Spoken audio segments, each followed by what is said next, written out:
Привit, I'm Chuck Olinik, a Ukrainian-American baptized with the name Yaroslav. That's also the name I use in the group, the Society for Creative Anachronism, where I'm known as Yaroslav the Persistent. I've been doing research on Eastern Europe and Slavic customs and folklore and all that stuff for decades, and I decided to put it to use by making YouTube videos, putting them up, and providing them as resources for people who might get interested in doing an Eastern European persona in the society. Well, it's August. It's hot. Penzic's over. If you went, good for you. For the rest of us, we had our pity parties and pity tourneys. Now the days are starting to get shorter, even though it's still technically summer. And there's Halloween stuff in the stores. And so now we have to start thinking about the harvest. But one thing I must do, gotta warn you, this is going to mention a bunch of religious stuff which we try to stay away from in the society, but this is going to connect. So, putting on my St. Andrew's cross, doing the Eastern Orthodox thing, here we go. In Eastern Europe, the Eastern Orthodox Church pretty much took over the harvest festivals, which took place in August. They were the Spasy. The word spas means savior.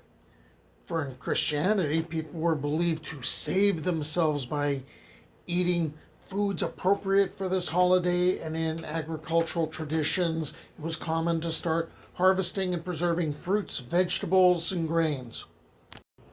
So each spas, right, of the three of them, has its own name. They're not exclusively harvest festivals, but there's agricultural connotations. And so they're named the honey spas or poppy spas, the apple spas, and the nut or bread spas. So let's take these in order, take a closer look at each of them. The first of them you can call the honey spas or the poppy spas, or the honey feast of the Savior, the wet Savior.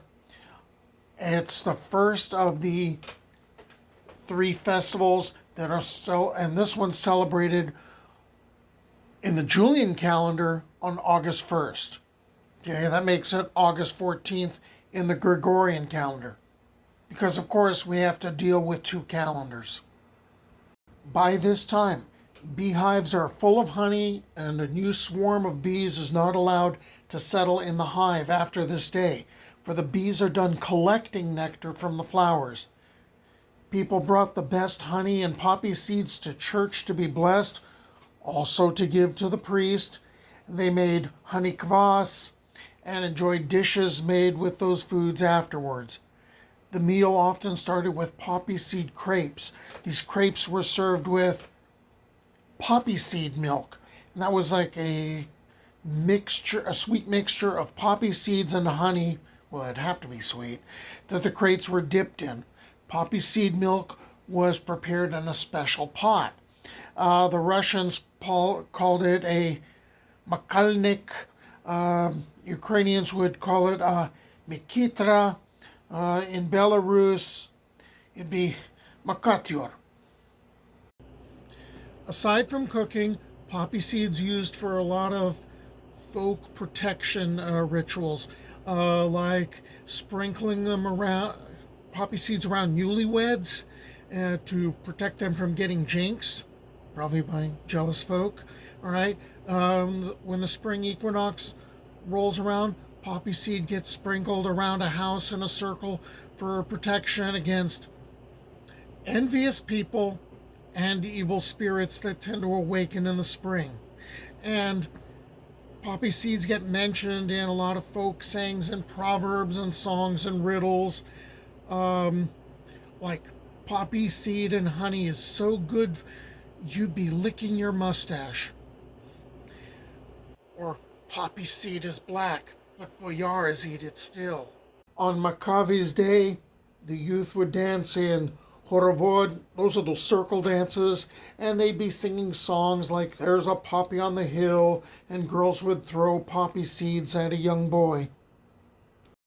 This day also marks the beginning of vegetable harvest. So a lot of the garden vegetables are ripe enough to be harvested, and a lot of fresh herbs are harvested too.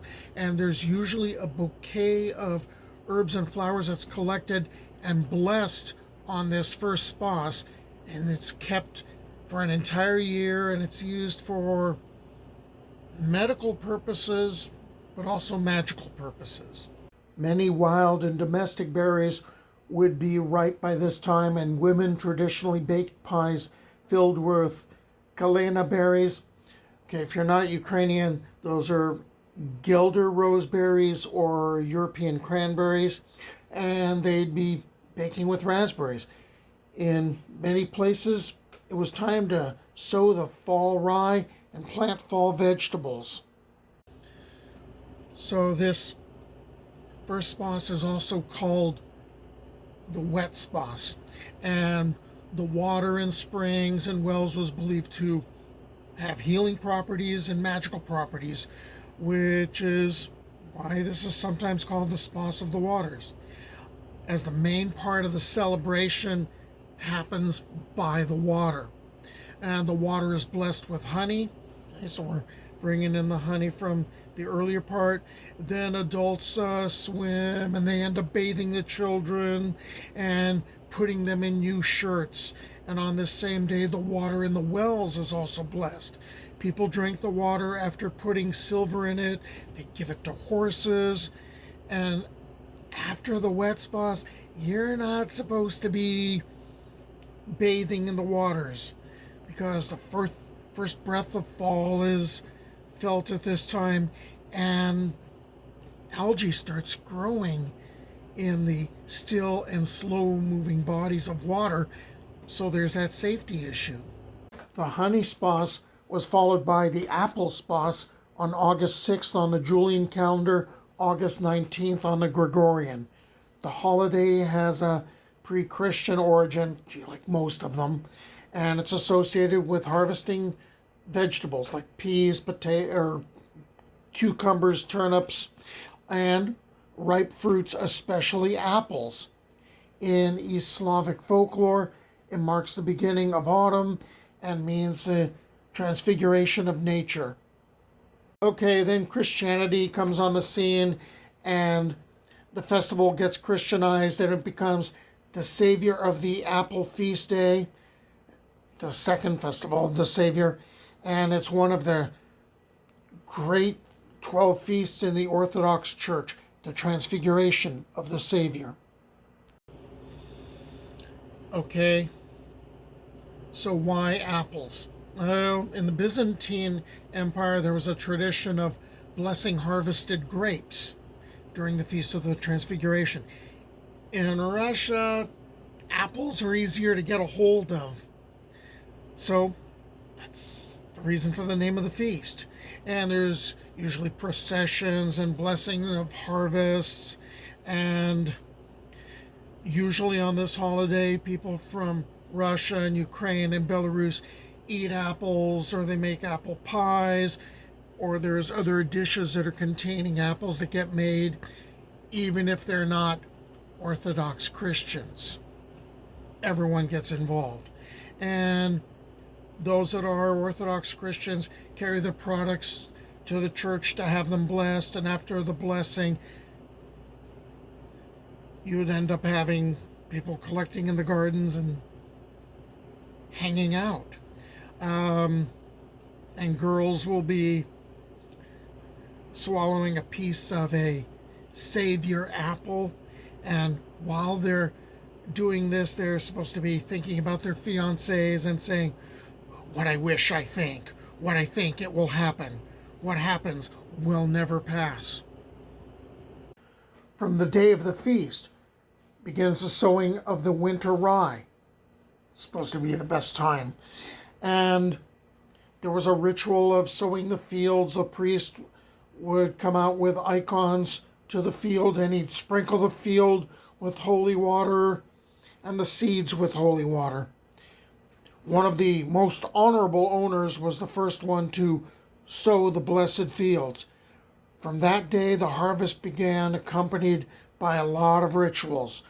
In Novgorod, the women cooked pies and treated the neighbors with the words, "Treat, eat, and pray for my cattle."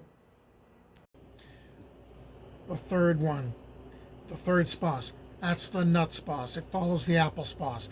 On the Julian calendar, August 16th. Gregorian calendar, August 29th. When it got dressed up in Christianity, it became the third festival of the Savior. Linen, cloth, barley, bread, walnut. Okay, the question's going to come up. Why the nut Spas? The third Spas, known as the Nut Feast of the Savior, because in most places in central Russia, nuts ripened at the time of year in late August when this festival was celebrated. From this day, it was allowed to collect nuts in the forest and to make bread, to make pies and dishes with nuts out of the flour of the new harvest. Using holy water, there was a specific blessing of the nuts that took place during the celebration. This third Spas is also called the Savior on Canvas, or the Canvas Spas, and that's when people would start selling their homespun canvases and their homespun linens. It's also called the Autumn Spas because the winter grains are getting sown, and after this third Spas, the birds fly away, especially swallows and cranes. And so here we are talking about all this fall stuff, but it's still August and it still feels like summer. But I wanted to share this information for you to kind of get the vibe of Eastern Europe during this time period. So, next time I come back, I'm going to probably be looking at some Eastern European proverbs. Until then, do побачення.